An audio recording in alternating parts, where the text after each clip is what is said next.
Morning. जैसे कि आप लोगों ने एक्सरसाइज 1 और 2 कंप्लीट कर ली थी, आज हम लोग एक्सरसाइज 3 पढ़ेंगे और समझेंगे कि आखिर ये है क्या। तो हम लोग की एक्सरसाइज 3 है निर्देशांक ज्यामिति। निर्देशांक ज्यामिति है ये। तो इसको कोऑर्डिनेट भी बोलते हैं। तो पहले इसको समझने से पहले इसको थोड़ा सा मतलब इसको करने से पहले थोड़ा समझना पड़ेगा। तो ये है क्या देखिए, जब किसी तल पर बिंदुओं की स्थिति दिखाते हैं हम लोग, जब किसी तल पर किसी समतल या तल पर बिंदुओं की स्थिति दिखाने के लिए जिस पद्धति का यूज किया जाता है उसे निर्देशांक की पद्धति कहते हैं। देखिएगा, जब किसी तल पर हम लोग क्या करते हैं, मान लो ये कोई तल है, अब यहां पर हम कोई बिंदु P दिखा रहे हैं या बिंदु R दिखा रहे हैं, बिंदु S दिखा रहे हैं, या यहाँ पर कोई बिंदु Q दिखा रहे हैं, यहाँ पर बिंदु L दिखा रहे हैं, यहाँ पर बिंदु M दिखा रहे हैं। तो किसी तल पर किसी भी तल पर जब बिंदुओं की स्थिति को हम लोग दिखाते हैं तो दिखाने के लिए जिस पद्धति का यूज करते हैं वो आपकी कहलाती है निर्देशांक की पद्धति। क्या कहलाती है? निर्देशांक। अब इसे ज्यामितीय रूप में दिखाया जाता है, यानी रेखाओं द्वारा दिखाया जाता है, इसलिए इसको कहा जाता है निर्देशांक की ज्यामिति। क्या कहते हैं इसको हम लोग? निर्देशांक की ज्यामिति। फिर सुनो, जब किसी तल पर बिंदुओं को दिखाने के लिए जिस पद्धति का यूज करते, जिस विधि का यूज करते उसे कहते हैं निर्देशांक पद्धति या निर्देशांक की विधि। लेकिन जब इसे ज्यामितीय रूप से मतलब रेखाओं द्वारा, कोणों द्वारा व्यक्त करते हैं या किसी चीज द्वारा व्यक्त करते हैं बिंदु को दिखाने के लिए, तो हम लोग कहेंगे उसे निर्देशांक ज्यामिति। अब निर्देशांक ज्यामिति में क्या होता है, दो अक्ष होती हैं, दो अक्ष होती हैं तल पर, केवल दो अक्ष होती हैं। देखिएगा,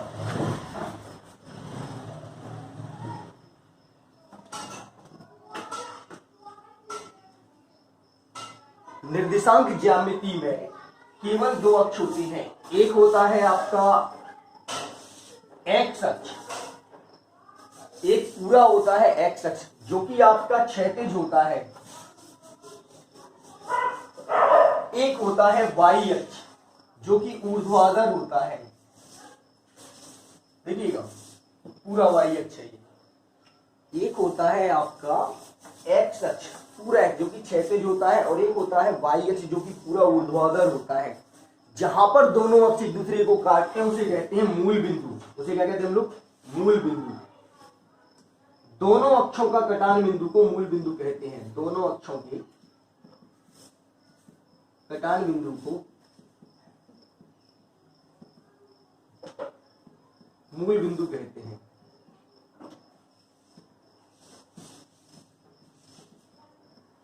देखो, मूल बिंदु क्या होता है? एक्स अक्ष वाली रेखा वाई अक्ष को जिस बिंदु पर काटती है उसे ओरिजिन या मूल बिंदु कहते हैं। देखो, एक्स अक्ष वाली रेखा वाई अक्ष को जिस भी बिंदु पर काटती है उसे क्या कहते हैं? मूल बिंदु कहते हैं। तभी तो कहते हैं दो अक्षों के कटान बिंदु को मूल बिंदु कहते हैं। अब यहां पर एक संख्या रेखा मान सकते हैं आप ये।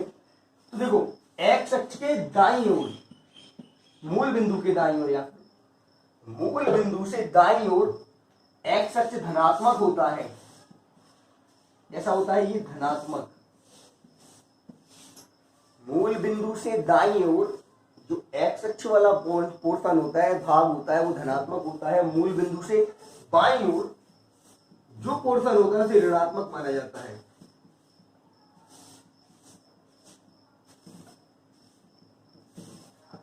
देखो, एक्स अक्ष के मूल बिंदु से दाईं ओर जितना भी भाग एक्स अक्ष का आता है वो धनात्मक माना जाता है, और मूल बिंदु के बाईं ओर जितना भी भाग आता है वो ऋणात्मक माना जाता है। मतलब ये सारा जो इस तरफ का होगा वो धनात्मक होगा, एक एक दूरी में लेंगे, और ये मूल बिंदु से जो इस तरफ होगा वो सारा ऋणात्मक होगा। अब मूल बिंदु से ऊपर की ओर, मूल बिंदु से ऊपर की ओर वाई अक्ष ये धनात्मक माना जाता है, और मूल बिंदु से नीचे की ओर वाई अक्ष जो होगा वो ऋणात्मक माना जाएगा।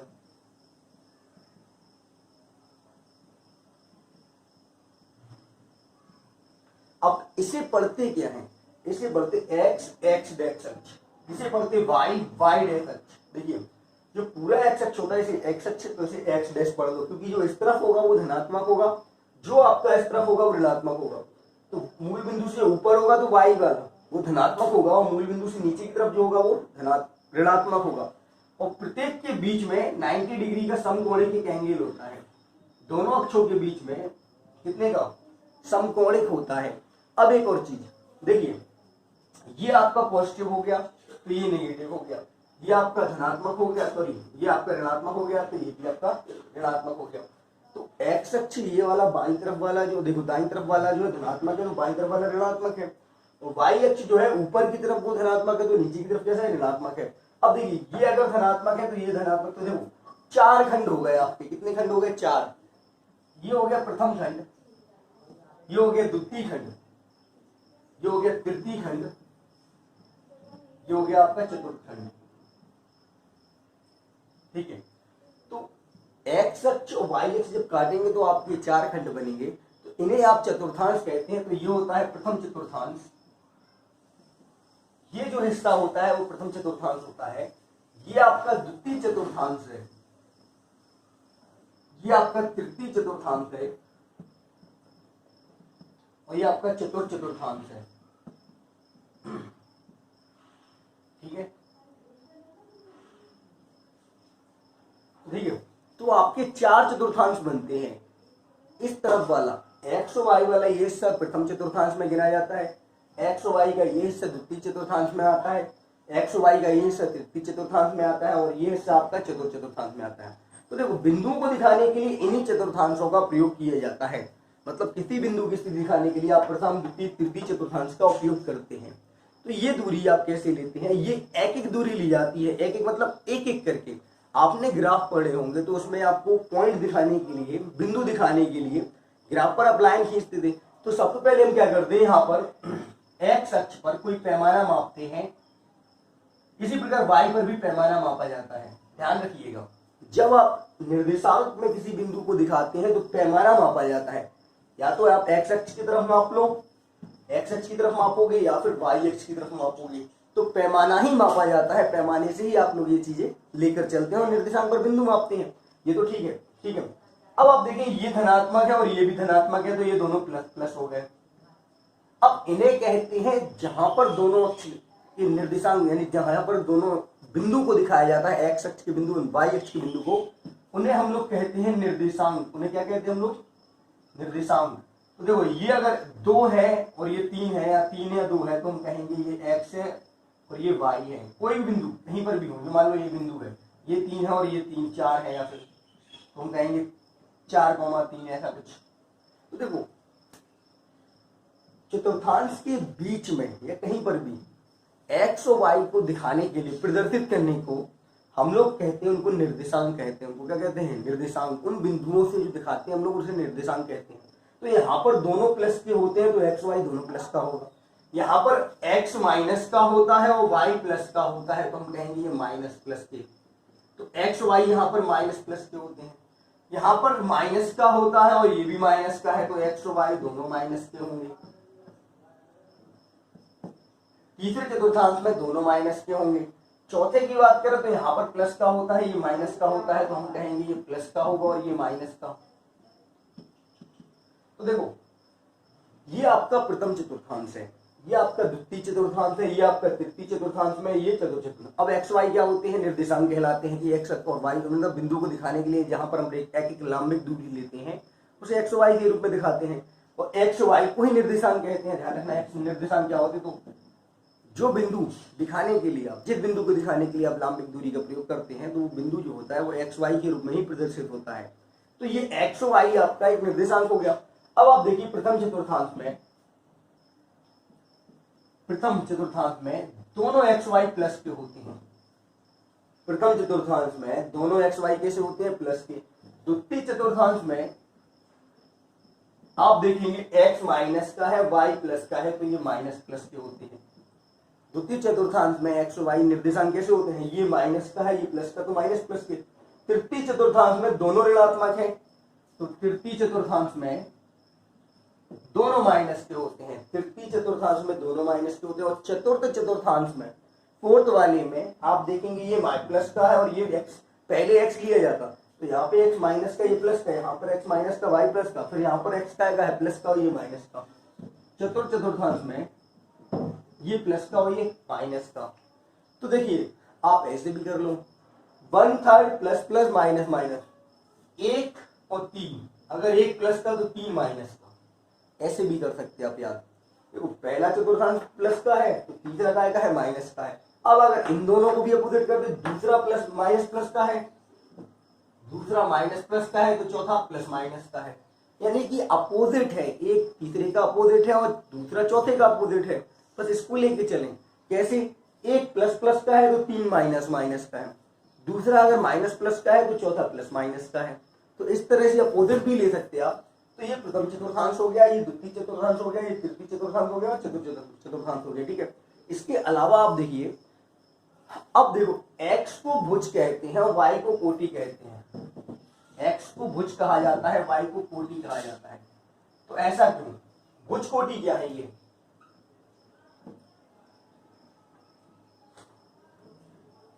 बात आती है, भुज कोटि क्या है। तो देखो ये आपका y अक्ष है, y अक्ष से सीधी रेखा में लांबिक दूरी, जितनी दूरी आप लोगे y अक्ष से इस अक्ष से x अक्ष की तरफ, जितनी लांबिक आप दूरी लोगे वो आपका भुज कहलाएगा। वो आपका क्या कहलाएगा? y अक्ष से दूरी, y अक्ष से जो दूरी ली जाएगी वो आपकी भुज कहलाएगी। y अक्ष से यानी इस वाले अक्ष से x अक्ष की दिशा में, x अक्ष की दिशा में देखिएगा, y अक्ष से यानी इस वाले अक्ष से इस अक्ष या इस अक्ष की दिशा में, कोई भी अक्ष में, देखो y अक्ष से या तो इस तरफ हो या इस तरफ हो, तो y अक्ष से x अक्ष की दिशा में जितनी भी लांबिक दूरी ली जाती है उसे भुज कहते हैं। तो ये आपका पूरा भुज है, जो आपका ये दिया है ये पूरा भुज है। और अगर x अक्ष से y की दिशा में, x अक्ष से y की दिशा में ऊपर या नीचे जो लांबिक दूरी ली जाती है उसे कोटि कहते हैं। उसे क्या कहते हैं? कोटि कहते हैं। तो भुज समझ में आ गया। आपका x को भुज पढ़ा जाता है, x पूरे अक्ष को भुज, क्योंकि ये y अक्ष से लांबिक दूरी ली जाती है तो भुज कहलाती है। और x अक्ष से जो y की दिशा में ऊपर की ओर होती है वो कोटि कहलाती है। वो क्या कहलाती है? कोटि। तो ठीक है, ये आपका क्लियर हो गया। एक बार फिर से बता रहे देखो दो अक्ष होते हैं x और y। x अक्ष पूरा क्षैतिज होता है, y अक्ष पूरा ऊर्ध्वाधर होता है। जहां दोनों अक्ष काटते हैं तो उसे मूल बिंदु कहते हैं। मूल बिंदु से दाईं ओर x धनात्मक होता है और मूल बिंदु से बाईं ओर ऋणात्मक होता है। मूल बिंदु से ऊपर की तरफ धनात्मक होता है, मूल बिंदु से नीचे की तरफ ऋणात्मक होता है।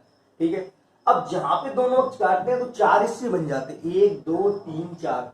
इसे पहला चतुर्थांश कहते हैं, इसे दूसरा चतुर्थांश कहते हैं, इसे तीसरा चतुर्थांश कहते हैं, चौथा चतुर्थांश कहते हैं। ठीक है, और चीज ये प्लस का होता है x अक्ष बाईं ओर, सॉरी दाईं ओर का प्लस का होता है, ऊपर की तरफ धनात्मक y भी होता है।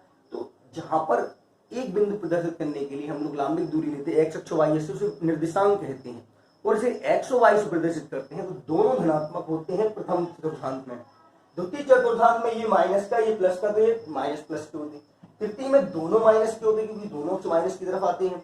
चतुर्थ में आपका देखा जाएगा तो दोनों कैसे होते हैं? एक प्लस का और एक माइनस का। तो ये 4 चतुर्थांश होते हैं जिनको दिखाने के लिए हम लोग प्रयोग करते हैं। अब हम लोग एक्सरसाइज समझेंगे। और देखो आप पढ़ रहे हैं निर्देशांक ज्यामिति, तो वह पद्धति जिसमें बिंदुओं को दिखाने के लिए, तल पर बिंदु को दिखाने के लिए हम लोग क्या करते हैं, जिस पद्धति का यूज करते हैं उसे कहते हैं निर्देशांक पद्धति। तो हम यहाँ पर क्या करते हैं? स्केल का प्रयोग करते हैं, हम लोग प्रकार का प्रयोग भी कर सकते हैं। हम लोग बिंदु दिखाने के लिए, एक मापन के लिए कई चीजों का प्रयोग करते हैं, पेंसिल का प्रयोग करते हैं। तो इन चीजों को कहाँ यूज करते हैं? हम लोग ज्यामिति रूप में। तो जिन रेखाओं से हम व्यक्त करते हैं ज्यामिति रेखाएं भी कहते हैं। तो इसे कहते हैं हम लोग निर्देशांक ज्यामिति। और इसका जो शायद प्रतिपादन किया था या सर्वप्रथम देखा गया था, तो पहले रेने दकार्ते गणितज्ञ हैं, रेने दकार्ते ने ही क्या किया था? निर्देशांक ज्यामिति के लिए खोज की थी या स्टार्टिंग की थी या प्रतिपादन किया था, सर्वप्रथम प्रयोग किया था। ठीक है, अब आप एक्सरसाइज देखेंगे।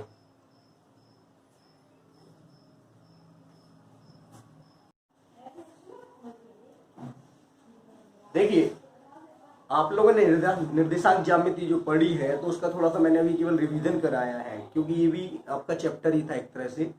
लेकिन अभी देखा कि मतलब वो कोर्स में हट गया है, तो आपको बता दे रहा हूँ। आपकी बहुत सारी एक्सरसाइज जो है, चूंकि नई बोर्ड के हिसाब से मतलब 30% कोर्स हो गया आपका कम, 9th के हिसाब से अभी देखा जाए तो कोविड के कारण आपका जो 30% कोर्स क्या हो गया, कम हो गया। तो मैं आपको बता दे रहा हूँ, इसको आपको नहीं पढ़ना है, अभ्यास 3 को आपको नहीं पढ़ना है, ठीक है। तो निर्देशांक ज्यामिति ये पूरी हट गई है। 5वीं एक्सरसाइज आपकी यूक्लिड की प्रमेय थी, वो भी आपकी हट गई। 8वीं और 9वीं चतुर्भुज और चतुर्भुज द्वारा जो भी उसका सॉल्यूशन था समांतर चतुर्भुज का, 8वीं और 9वीं पूरी हट गई है। 11 आपकी रचनाएं हैं, 11 आपकी क्या है, रचनाएं हैं, तो ये भी आपकी पूरी हट गई है। और 14 आपकी सांख्यिकी है, 14 आपकी क्या है, सांख्यिकी है। तो हम लोगों ने निर्देशांक का भी थोड़ा सा समझाता था, वो तो केवल जरूरी है क्योंकि आपको अभी चौथा चैप्टर जो पढ़ना है उसमें भी ये चीज बहुत लागू होगी। हमें पढ़ना है 2 चरों की रैखिक समीकरण, तो उसमें तो ये काफी लागू होगी। तो देखो हमें क्या क्या नहीं पढ़ना, 3, 5, 8, 9, 11, 14 एक्सरसाइज हमें बिल्कुल भी नहीं पढ़नी है। आगे की चीज हमें पढ़नी है तो हम लोग उस पर थोड़ा सा ध्यान देंगे। अभी हम लोग देखेंगे एक्सरसाइज 14 के बारे में थोड़ा सा। तो होता है 2 चरों की रैखिक समीकरण, 2 चरों के रैखिक समीकरण। देखिए आज केवल समझा रहा हूं, कल से आपका ये स्टार्टिंग करा दूंगा। तो पहले चर क्या होते हैं और रैखिक क्या होते हैं इसके बारे में आपको समझना आना चाहिए कि चर क्या होते हैं और रैखिक क्या होती हैं। तो चर x, y, z कोई भी संख्या ना होकर अल्फाबेटिकल रूप यानी कि अंग्रेजी के अक्षर में जो भी गणित में लिखा जाता है उसे चर कहते हैं। उसे हम लोग क्या कहते हैं, चर। कहीं कहीं संख्याओं को दिखाने के लिए, वास्तविक संख्याओं को दिखाने के लिए भी चर का यूज किया जाता है, लेकिन अभी हम किसकी बात कर रहे हैं, रियल चर। तो देखो दो चरों की रैखिक समीकरण जिसमें केवल 2 चर होते हैं, x और y, जिसमें x, y, z मतलब x और y, जिसमें केवल जिस समीकरण में, समीकरण क्या होता है जिसके बराबर में 0 रहता है, समीकरण क्या होते हैं जिसके बराबर में 0 चलता है उसे समीकरण के रूप में लेते हैं। तो 2 चरों के रैखिक समीकरण क्या है, तो जिसमें 2 चर केवल x और y का प्रयोग करते हैं उसे 2 चरों का रैखिक समीकरण कहते हैं। अब एक रैखिक क्या है, एक घात वाला। कितनी घात वाला, एक घात वाला। सीधा सा है जिसमें दोनों चरों की घात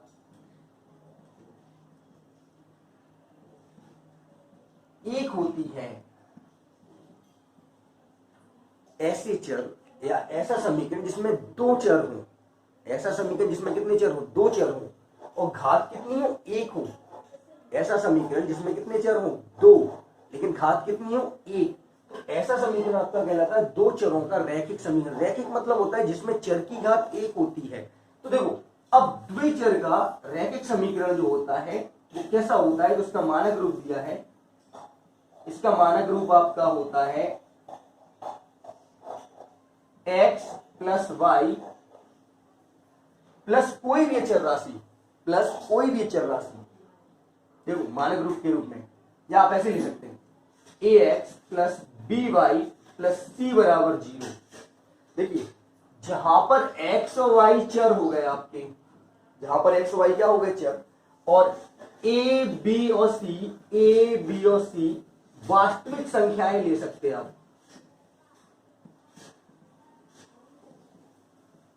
ध्यान रखिएगा, एक बार फिर से रिपीट कर दे रहे। ऐसा समीकरण जिसमें 2 चर होते हैं यानी x और y होता है उसे क्या कहते हैं हम लोग, और एक घात वाला, और बराबर में 0 तो इंपॉर्टेंट है, बराबर में 0 सबसे इंपॉर्टेंट है क्योंकि समीकरण दिखाने के लिए बराबर 0 लिया जाता है। तो ऐसा समीकरण जिसमें बराबर 0 भी हो, 2 चर भी हो और कोई संख्या भी हो, तो वास्तविक संख्या के रूप में, तो उसे कहते हैं हम लोग रैखिक समीकरण। अब 2 चर वाला क्योंकि उसमें 2 ही चर होते हैं और 2 से तीसरा चर नहीं होता है, तो x y 2 चर माने जाएंगे। बाकी जो है ABC में तो वो क्या माने जाएंगे, वो आपकी वास्तविक संख्याओं में ले सकते हैं। अब 2 चरों का देखो जिसमें 2 चर होते हैं और घात 1 होती है, वो रैखिक समीकरण में 2 चर वाला है। रैखिक समीकरण का मानक रूप क्या होता है, रैखिक समीकरण का मानक रूप क्या होता है, ax by प्लस सी, या यहां लिख दे रहे ax plus by plus C बराबर 0। ये रैखिक समीकरण का मानक रूप है। ax by प्लस सी जो है रैखिक समीकरण का कौन सा रूप है, मानक रूप है। देखो यहां x का गुणांक अगर देखा जाए तो x के साथ जिसका गुणा है उसे a कहेंगे। x के साथ यानी इस चर के साथ, इस x के चर वाले x चर x के साथ जिसका भी गुणा है, चर x का गुणांक a है, चर y का गुणांक क्या होगा, y का गुणांक b होगा। जो आपका चर है y उसका गुणांक क्या होगा, b, और c आपकी अचर होगी। c क्या होगा आपका अचर। ये ध्यान रखने वाली चीज है, पूछा जाए कि x का गुणांक क्या है, तो वो a होगा, क्योंकि चर का गुणांक x है, तो x का गुणांक में x में a का गुणा है, x का गुणांक a होगा। y में b का गुणा है तो y का गुणांक b होगा। और जिसमें कोई चर का गुणा नहीं होगा वो आपका अचर यानी एक वास्तविक संख्या होगी। तो देखो ax by प्लस c जो है वो दो चरों के रैखिक समीकरण का एक मानक रूप है, ठीक है। ये आपको और हर जगह, जैसे मान लो पूछा जाए 3x प्लस 2y प्लस 5 बराबर 0, बताइए x का चर क्या है और x का गुणांक क्या है और y का गुणांक क्या है। देखो x का गुणांक 3 होगा क्योंकि x में 3 का गुणा है। गुणांक मतलब चर में जिस चीज का गुणा हो, गुणांक मतलब चर में जिस चीज का गुणा हो, तो x में 3 का गुणा है। y में कितने का गुणा है, 2 का गुणा है, तो y का गुणांक 2 होगा। ये आपका अचर होगा। ये गुणांक हो जाएंगे x और y के, x का गुणांक 3, y का गुणांक 2, हाँ 5 आपका एक अचर हो जाएगा। तो इस तरह से आपको पता चल गया। एक बार फिर देखें, दो चरों की रैखिक समीकरण। तो रैखिक मतलब क्या होता है, जिसमें एक घात होती है, और चर मतलब x और y, तो जिसमें दो चर भी हो और एक घात वाला भी हो, बराबर 0 हो, उसे ही दो चरों का रैखिक समीकरण कहते हैं। इसका मानक रूप क्या होता है, ax plus by plus c बराबर 0। x के साथ जिस भी संख्या का गुणा होगा, जिस चर का या जिस अचर का गुणा होगा, सॉरी, चर x के साथ जिस भी अचर का यानी संख्या का गुणा होगा उसे x का गुणांक पढ़ा जाएगा। चर y के साथ जिस भी संख्या का गुणा होगा उसे b पढ़ा जाएगा। और जिसमें x y का गुणा ना होकर एक संख्या लिखी होगी या कुछ भी नहीं लिखा होगा उसे अचर पढ़ा जाएगा, ठीक है। तो अब देखिए आगे,